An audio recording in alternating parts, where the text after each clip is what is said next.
Султанбай Абдрашитович, сізден түшкөн сунуш анда сөзді Султанбай Абдрашитович. Рахмат, сіздер жақсы білесіздер, мен екінші статьясыны законды киргизип аткан ошону жокко чыгаруу деген сунуш берген болчумун. Азыр эми мен биринчи, экинчи дагы бир статьясын үчөөнү тең полностью мындайча айтканда жокко чыгарууну мен сунуштап атам. Себеби деген бул жерде аябай көп рисктери барды.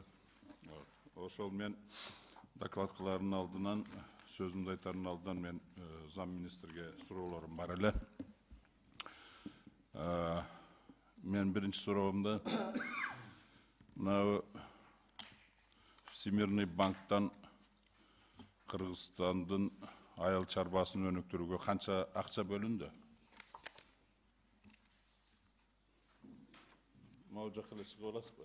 Ким зам министр? Бурлан Турганбекович, могу жакка эле чыгып аласызбы? Чтоб все видели.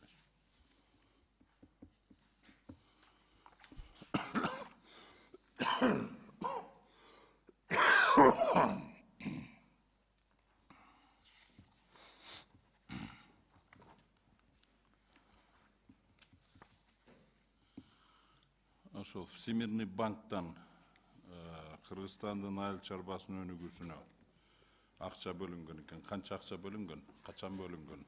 Каякта ошол акчалар? Саламатсыздарбы, урматтуу депутаттар. Саламатсызбы, Макан Батырбекович.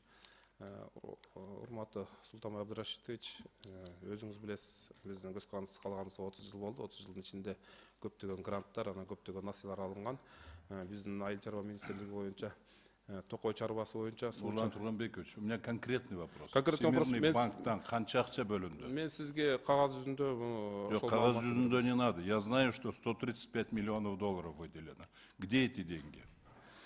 И на каких этих самых условиях они выделены? Для чего они выделены? Эми өзүңүз билгендей, гранттар, насыялардын өздөрүнүн шарты бар. Мисалы, мына аркы жумада өзүңүздөр ФАО менен биздин азыркы министрлер кабинетинин ортосунда 30 миллион грантты өзүңүздөр жактырдыңыздар. Бурлан Турганбекович, я задал конкретный или вопрос бердим. Ошол акча барбы же жокпу? 135. Барып келген болсо, качан келген? Мен каржы адис эмесмин.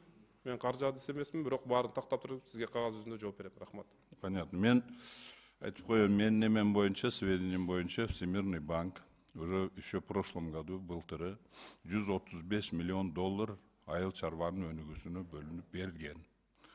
Ошонун эмеси вообще эч жерде жок да информация. Ону кандай, каякта жатат ал акча, кайсы шартта келген. Мисалы, сиз зам министр болуп ошону билбесеңиз, это самые важные вопросы же. Финансирование сельского хозяйства. Сиз билбесеңиз кандай болот? Ким билет анан кийин?